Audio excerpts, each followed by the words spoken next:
Let me read out the question. It says, an early model for an atom considered it to have a positively charged point nucleus of charge Zi।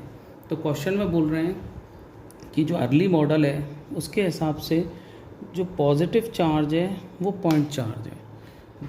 ये point charge positive charge हमने मान लिया। तो positive charge कितना है हमारे पास में? Positive charge है हमारे पास में Zi। अब इस क्वेश्चन में हमसे बोल रहे हैं surrounded by a uniform density of A negative charge. इसके चारों तरफ यूनिफॉर्म डेंसिटी है नेगेटिव चार्ज की up to radius are.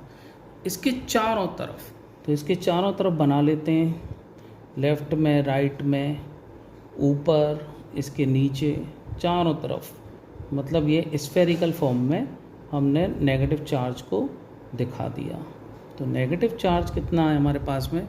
Up to radius R है। ये ध्यान रखिएगा, ये कितना है? अप टू रेडियस आर है। Surrounded by uniform density of negative charge up to radius R, the atom as a whole is neutral. तो इसका मतलब आर तक कितना चार्ज फैला हुआ है? Negative minus Zi। क्यों? क्योंकि पूरा एटम कितना बनाना है हमें? न्यूट्रल बनाना है। तो इसका मतलब चार्ज कितना होगा एटम के ऊपर? टोटल चार्ज कितना हो जाएगा अब? Zd minus Zd। तो टोटल चार्ज जो हो जाएगा वो हो जाएगा 0। तो एटम न्यूट्रल हो जाएगा। अब हमसे पूछ रहे हैं कि इलेक्ट्रिक फील्ड निकालिए at a distance r from the nucleus. और r जो हो सकती है वो हो सकती है इसके इनसाइड में, यहाँ इतनी दूरी पर ये r, या फिर इससे आउटसाइड में यहाँ इतनी दूरी पर ये r। इस पॉइंट को मान लेता हूँ P, इस पॉइंट को अंदर वाले को मान लेता हूँ P डैश। तो हमारे दो केसेस हो जाएंगे।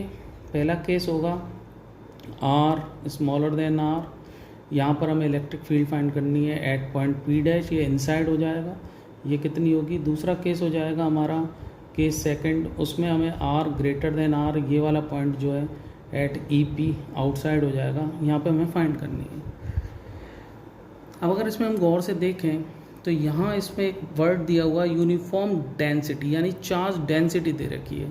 तो चार्ज डेंसिटी कहाँ तक है? R तक दे रखी है। क्योंकि ये स्फेरिकल है इसलिए इसमें टोटल चार्ज डेंसिटी जो होगी वो होगी रो, यानी total charge divided by volume. और टोटल चार्ज कितना है? कौन सा चार्ज फैला हुआ है?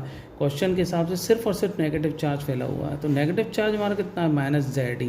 तो माइनस Zd अपॉन कितने वॉल्यूम तक फैला हुआ है? अप टू R तक, यानी कि 4/3 पाई कैपिटल R क्यूब तक हमारा नेगेटिव चार्ज फैला हुआ है। तो रो हमारे पास में कितना हो जाएगा? -3Zd अपॉन 4 पाई R क्यूब। इसको हम फर्स्ट डाल के यहाँ रख लेते हैं। अब हमें जो केस फर्स्ट है उसके लिए हम क्या करें? पहले केस फर्स्ट को लेते हैं। केस फर्स्ट के लिए हमें क्या करें? हमें सीधा सीधा अप्लाई करना है गॉस लॉ। गॉस लॉ के लिए हम imaginary Gaussian surface of radius r मान लेते हैं।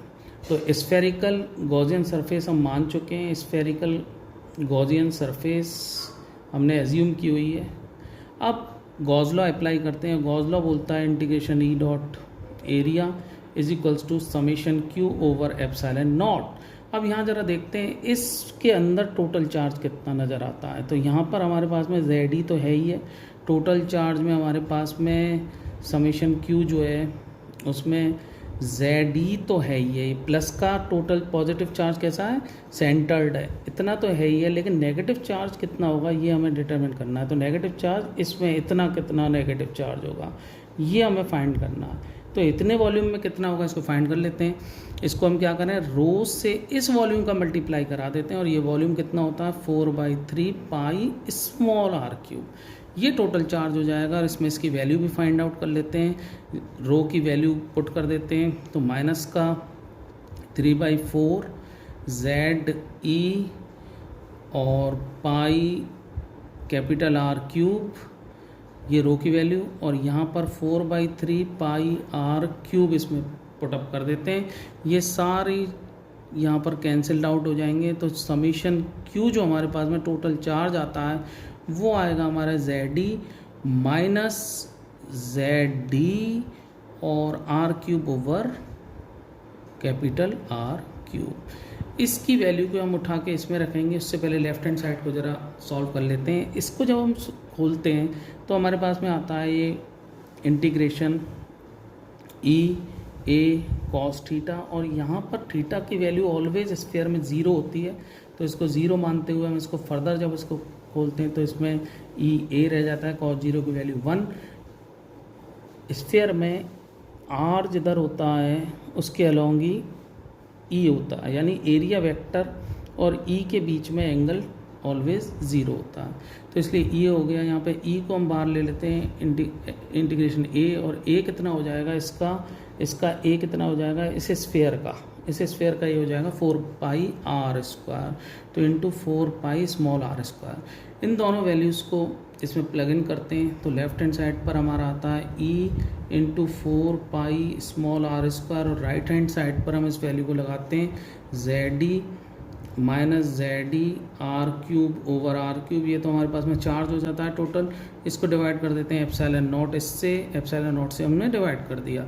अब हमें जो ई निकालनी है, ई एट पॉइंट कौन सा आएगा, ये इनसाइड जो हमारा पॉइंट था ई पी डैश आ जाएगा, ई पी डैश यानी इनसाइड में हमारा आ जाएगा 4 पाई आर स्क्वायर से इसको डिवाइड कर देते हैं, तो Z E upon 4 pi are square epsilon naught minus Z E R cube upon 4 pi epsilon naught R square R cube.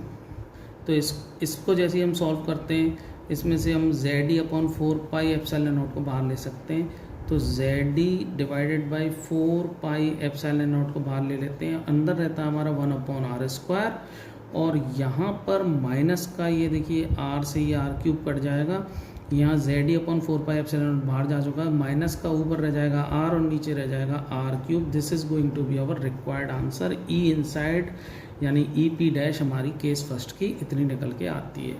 अब केस सेकंड के लिए हमें क्या करना है, केस सेकंड के लिए अगेन हम एक स्फेरिकल गॉसियन सरफेस मानेंगे। ये इस तरह से हम स्फेरिकल गॉसियन सरफेस मान ली, और इस जगह पर हम गॉस लॉ अप्लाई करेंगे। ये तो केस सेकंड के लिए लेट मी रब ऑल दिस थिंग्स।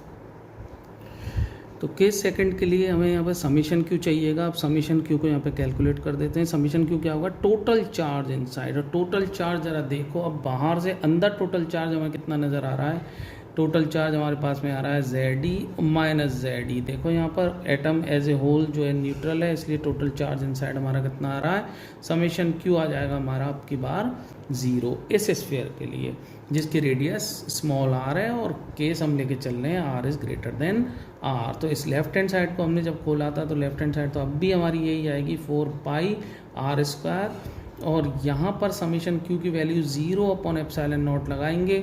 अब देखो ये 4 पाई आर स्क्वायर तो क्या है, एरिया है, एरिया कैन नेवर बी 0, तो 4 pi are square is equals to क्या हो जाएगा 0। अब हम कह चुके हैं कि 4 pi are square can never be 0। इसका एरिया तो आपको नज़र आ रहा है, area can never be 0, it implies e at p has to be 0, तो ये हमारा दूसरा आंसर हो जाएगा। Thanks for watching, do not forget to subscribe the channel. इस बाय फॉर नाउ।